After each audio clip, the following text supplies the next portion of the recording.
Morning. જો કે અત્યારે તો મોર્નિંગ નહીં, હવે આફ્ટરનૂન થાય છે નહીં રાહી? ચલો, જય શ્રી કૃષ્ણ, જય સ્વામિનારાયણ, જય જિનેન્દ્ર અને Sitaram. Welcome to our yes. જો અમે રાહીએ છે ને એને ફિયાએ મોકલે ને મસ્ત મસ્ત કપડાં પહેરી લીધા છે. રાહી ઊભી રહે તો હું બતાવું. અત્યારે જ થાય એવા છે એટલે અમારા રાહીએ પહેરી લીધા છે. કે બહાર તો ક્યારેય જઈ નહીં રાહી, ઘરમાં જ પહેરી લ્યો.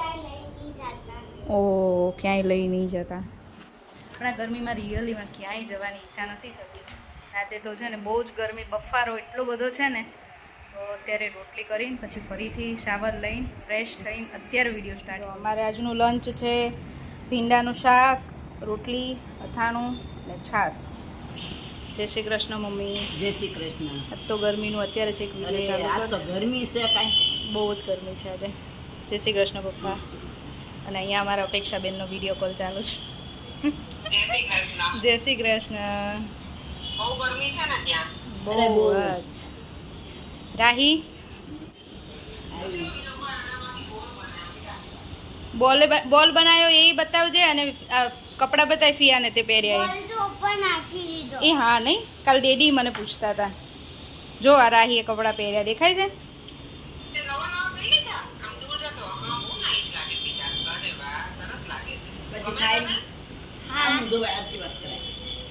લે વાત કર લે. અને ઓલો બોલે બહુ મસ્ત બને છે દેવમભાઈ કે. ચલો અમારો ફોન તો ચાલુ છે ને જોડે. રાહી વાત કરે છે, અમે જમી લઈએ બધા. બોળો વઘારવા માટે અહીંયા તેલ મૂકી દીધું હતું. અને આ તેલને છે ને ખાલી ગરમ નહીં કરવાનું, થોડું વધારે ગરમ થવા દેવાનું. ને હવે થઈ ગયું છે ફૂલ ગરમ.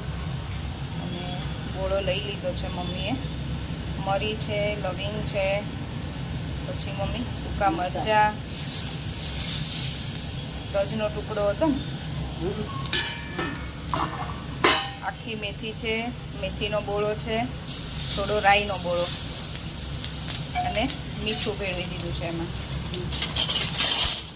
અને તેલ ગરમ કરી આમાં મિક્સ કરતું જવાનું. લાવ નાખું તેલ હે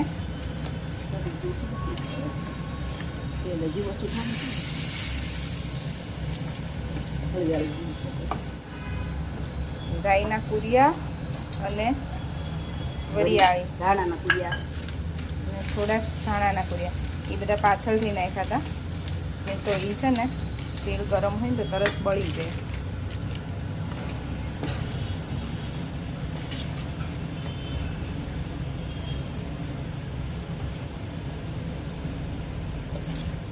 વરિયાળી તો હજી પછી નાખી દેવાની.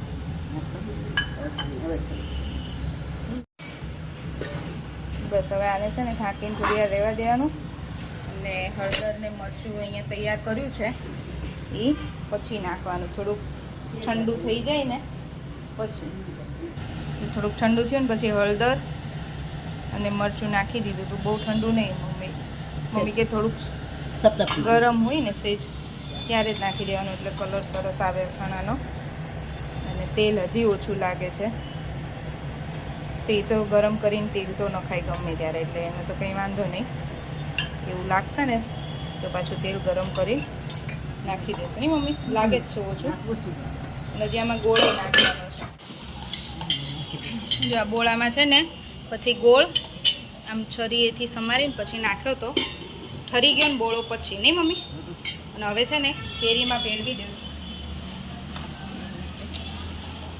મમ્મીને બીક હતી કે આજે વરસાદ આવશે તો મારું અથાણું, પણ આમાં ક્યાં વરસાદ આવે, ફૂલ તડકો છે. પણ મજા ન આવે ને, આપણો જીવ એમ જ થાય ને બાપા. હા થાય એવું, પણ ક્યાંય એમાં વરસાદ આવે એવું આપણે તો વેલું કરાય નહીં તો હાવ બહુ ગરમી હતી. હારખ્યું ન આવે ટાઈમ જ છે.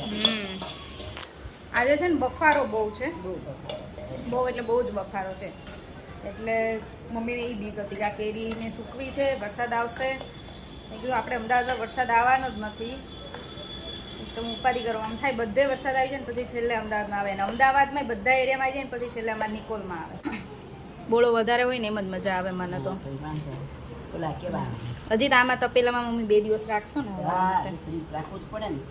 અંદર કેવા ગુંદા નાખવા સ્પ્રે કર થોડા નહીં હો, હાડિયા કરી નહીં અલગ જ આને નથી કરવું ગુંદાનું ખાવું જ નથી, કોઈ ખાતા નથી ને કાંઈ કરવું નથી. કેયુર ખાય છે, કેયુરને આપણે ઓલા બોળાનું કરી દીધું, તૈયાર બોળાનું. હા મને તો મમ્મીનો કેરીનો આ બોળો મમ્મી બનાવે ને ઈ મને બહુ જ ભાવે, બહુ મજા આવે. ઓલી મેથી પલાળી લીધી એ ક્યારે નાખી? ઘરાઈ ગયું ઓકે, વઘારે ત્યારે એમ જ નાખી હતી ને. તો હા છે ને, હું મમ્મીને એમ જ કહું, મમ્મી બોળો વધારે રાખજો, મને બહુ મજા આવે. જોવા 4:45 થયા છે અને આજે તો હું અને મમ્મી નીકળ્યા છીએ બહાર શોપિંગ કરવા માટે. નહીં મમ્મી? હા બધું સરસ તડકો છે, મેં કીધું થોડા મોડા જાય પણ મારી મમ્મીને શાંતિ ન થાય. હવે સાસુ વહુ નીકળ્યા તો છીએ, જોઈએ હવે મેળ પડે છે કે નહીં પડતો.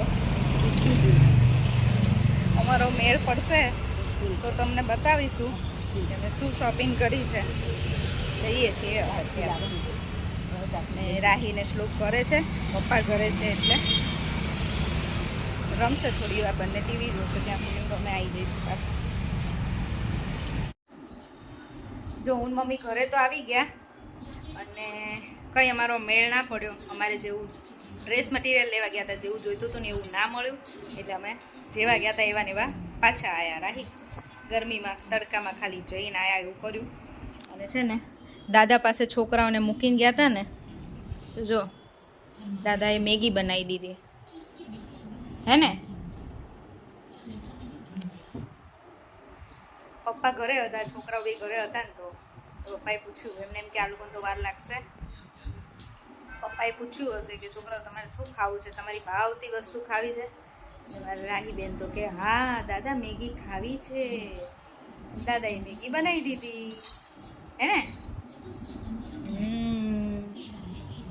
મેગી એન્જોય કરે છે. અને હવે હું આવી ગઈ ને ઘરે એટલે હું પણ લઈને બેઠી છું થોડીક મેગી. ડુંગળી ને બટેકા ને બધું નાખીને બનાવી દીધી છે. કેમ મને મેગીમાં બટેકા ન ભાવે, પણ અમારા બધાને કેયુરને ભાવે છે ને, કેયુર આ બધાને બટેકા ખાતા કર્યા છે એવું છે. મને મેગીમાં બટેકા ન ભાવે, ડુંગળી છે, ગાજર છે, પછી કેપ્સિકમ છે કે વટાણા છે, બસ એવી વસ્તુ ગમે. ચલો હું ખાઈ લઉં થોડીક મેગી. જો સૌથી મોટો પ્રશ્ન એ હોય કે ડિનરમાં શું બનાવું, અને મેં આજે ડિનરમાં બનાવ્યું છે બટેકાનું શાક રસાવાળું, અને ભાખરીનો લોટ બાંધો છું, અને થોડીક રોટલી બનાવવાની છે અને થોડીક ભાખરી બનાવવાની છે. મમ્મી અમારા નીચે ગયા હતા ભજનમાં બેસવા અને હવે આવી ગયા છે ઘરે. ભગવાનના દીવાબત્તી કરશે નહીં મમ્મી? છે નીચે પવન કે ગરમી જ છે? હા નીચે પવન છે, આ તો બફારો થતો હતો અંદર. અહીંયા ઘરમાં તો ન જ લાગે પવન. એટલે શાક થઈ ગયું ને પછી પંખો ચાલુ કરીને પછી લોટ બાંધવા આવી. પણ પંખો કરીને ભાખરી બનાવી લે પછી છોડવી દેવાય. હા, બતાવી તો નહીં. મમ્મી કે પંખો કરીને બનાવી દેવાય એમ હા, મમ્મી? એમ જ હોય ને, શું કરું કાંઈ બધું કરી દેવાય છે આમાં. પંખો કરીને તો રોટલી ભાખરી કેમ થાય? સરખા ન થાય. પણ એક બાજુ ઘડીક ઉભું રહેવાય, ભાખરી છોડવતું થાય, પેલા વણી ન થાય આ બાજુ. એવું ન મજા આવે. થોડી વાર ગરમી થાય પણ રોટલી ભાખરી પંખો ચાલુ રાખીને ન મજા આવે. તો રસાવાળું બટેકાનું શાક ને ભાખરી ને રોટલી બધું તૈયાર છે. મારું નાથાણું છે ને એને છે ને 2 દિવસ આમાં જ રાખવાનું છે તપેલામાં, અને હલાવવાનું છે. મને અત્યારે જ જોઈને ખાવાનું મન થઈ જાય. જો અમારું ડિનર રેડી છે. બટેકાનું શાક છે રસાવાળું, કેરીનો રસ ને અથાણું, રોટલી ને ભાખરી બંને છે. અને આજે અમે બધા છે ને હોલમાં બેસી ગયા છીએ. ગરમી બહુ છે ને એટલે પપ્પા અહીંયા અને અમે છોકરાઓ જોડે અહીંયા એસી ચાલુ છે ને તો અહીંયા જ બેસી ગયા ગરમીના. દાદાનું રેડી કરે છે? એ દાદાની ડીશ છે, એમનું રેડી કરે. લોકો છે ને ડિનર કરી પછી પાછા આટો મારવા ગયા હતા, ચાલવા આવ્યા. પછી રાહી અને શ્લોક નીચે રમતા હતા, એ બંનેને લઈને હું ઘરે આવી છું. અને અમે જોઈએ છીએ આજે ચેન્નઈ એક્સપ્રેસ મૂવી. ચલો હવે થોડી વાર મૂવી એન્જોય કરીએ અને પછી સૂઈ જઈએ. તો આજના દિવસ માટે આટલું જ. ફરીથી મળીશું કાલ નવા વિડીયો સાથે. ત્યાં સુધી બાય બાય, ગુડ નાઇટ, જય શ્રી કૃષ્ણ. અને જો વિડીયો અમારો ગમ્યો હોય તો like, share and subscribe. Bye.